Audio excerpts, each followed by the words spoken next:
effrayer. Non, on va arriver. Ah, vous avez peur, vous voulez pas que je parle. Très bien, très bien. Fait le constat avec oui, alors vous allez donc comprendre qu'aujourd'hui, la question que je vous pose. Le RDPC est neutralisé, le RDPC est infiltré. Mais qui sont les leaders au sein du RDPC? C'est moi. Quels sont les C'est les militants. C'est ceux qui sont engagés auprès du président Paul Biya, sans avoir trahi depuis des années, mais qui ne sont pas en place. Qui dirige le RDPC?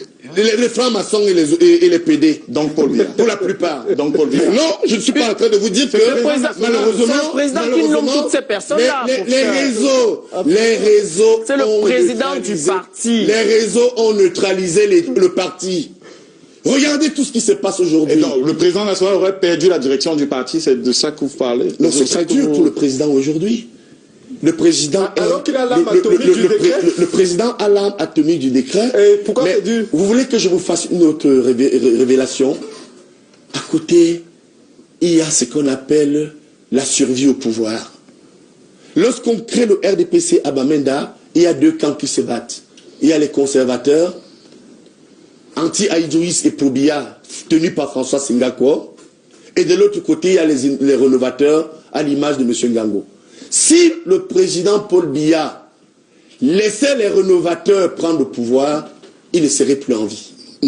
Alors, il y a la survie du pouvoir. Alors, il veut exister. Il a donc sacrifié le fonctionnement à plein régime de son parti pour sa survie. Et donc l'État voit. Mais c'est ça, l'Élysée Machiavel. C'est un président.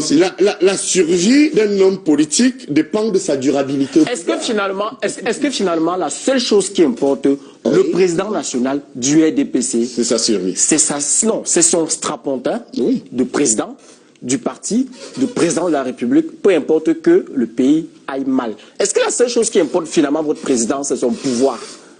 Parce que le pays peut aller mal, le parti peut péricliter, mais tant que lui est le président... Conserve son fauteuil.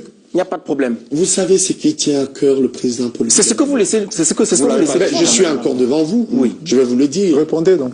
C'est la paix sociale. Le président Paul Biya a eu à faire beaucoup de sacrifices au profit de la paix sociale. Il a coopéré avec ses pires ennemis d'hier. François Mitterrand disait, effectivement, lorsque vous êtes en danger, sacrifiez les vôtres et vous allez brouiller les pistes pour votre ennemi. Ceux qui voulaient détruire ce pays, aujourd'hui sont à côté du président au palais. Ils s'en réjouissent et ont laissé ce pays debout parce qu'on a sacrifié les Messanga Nyamding. Est-ce que le RDPC va survivre au président? Est-ce que le RDPC va survivre au président Biya? Parce qu'il partira un jour. Alors, en l'état actuel des choses, si le parti ne retrouve pas ses noblesses, je peux vous garantir que après le président Paul Biya, ce parti peut disparaître. Je vais vous dire pourquoi. C'est la deuxième dorsale de cette émission. Pour ça, on va revenir dessus. Ah, vous ne voulez pas que j'explique pourquoi? C'est la deuxième partie de l'émission. En l'état actuel, il ne survivra pas. Une petite question. À votre crédit, en 2015, vous avez déjà prédit les problèmes de la crise anglophone. Je voudrais vous inviter. Bravo. Vous l'avez lu, n'est-ce pas? Oui, à la page 172. Bravo. Vous dites notamment qu'il convient de replacer cette question au centre du territoire des philo qui mine le Cameroun. Oui. Alors, je voudrais vous interpeller sur un passage qui m'a vraiment intrigué. Vous dites qu'en prenant ses fonctions, Paul Biya a montré qu'il était conscient de ce problème. Et vous dites que c'était autour de la dialectique de construction nationale, du respect des cultures linguistiques, que s'est posé le problème anglophone. Alors, le président était conscient de ce problème.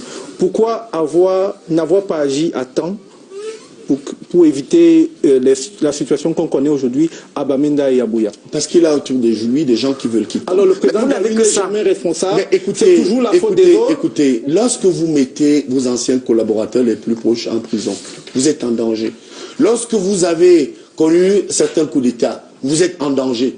Lorsque au sein du parti, vous avez des programmes politiques de vos collaborateurs au comité central. Alors, vous ne me laissez pas soyez cohérent avec vous-même. Mais je suis cohérent. Moi, je suis cohérent. Vous dites que Jean Kuete est un bon père de famille. Oui, qui se fait tromper tous les jours. C'est un bon président. Qui se fait tromper. En même temps, vous relevez les mots et c'est la faute des opposants. Vous voulez que je vous révèle? C'est la faute des collaborateurs qui sont incompétents. Oh mon Dieu. Si Sengakwa pouvait se réveiller, vous direz ce qu'il m'a dit.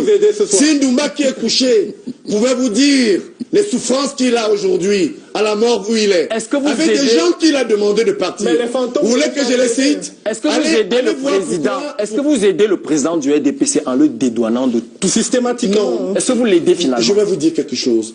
Je n'ai pas toujours dédouané le président. Vous savez le plus grand reproche que j'ai fait au président Paul Biya? Allez-y. Enfin.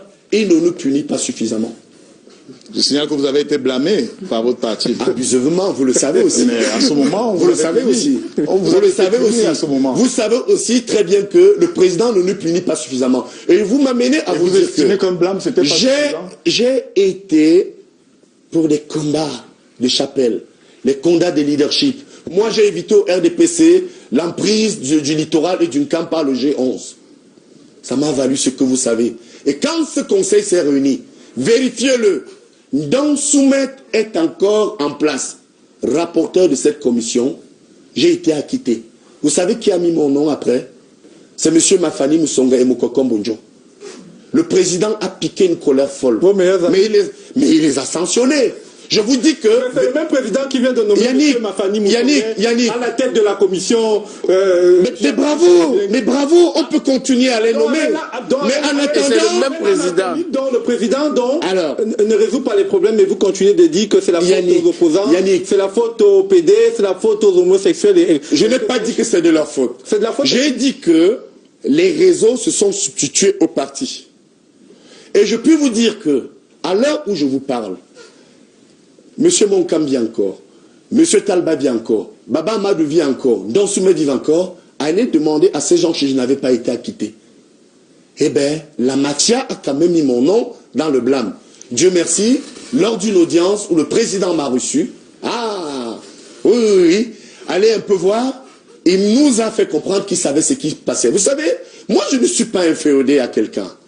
J'ai ma mère, Madame Toné, qui a fait de moi un enfant ouvert et engagé. Aujourd'hui, je n'ai qu'un parent, c'est le président Paul Biya. Et en attendant, je continue à faire mon boulot en disant... avec des gens comme Marafa qui sont en prison? Marafa est membre du bureau politique. Comment se sent votre parti avec des gens? Et alors, je suis très à l'aise avec votre question. Oui, comment un monsieur comme moi, j'ai un blâme? Marafa qui critique le président de la République et les autres, n'a jamais eu de blâme et encore membre du bureau politique. Voilà, c'était bien. Vous avez la réponse à votre question. C'était votre dernière réponse. Vous allez comprendre dans quel état nous sommes. Nous sommes état de destruction du biaïsme. Monsieur Messanga Nyamding. Et des vrais militants. Monsieur Messanga Nyamding, nous avions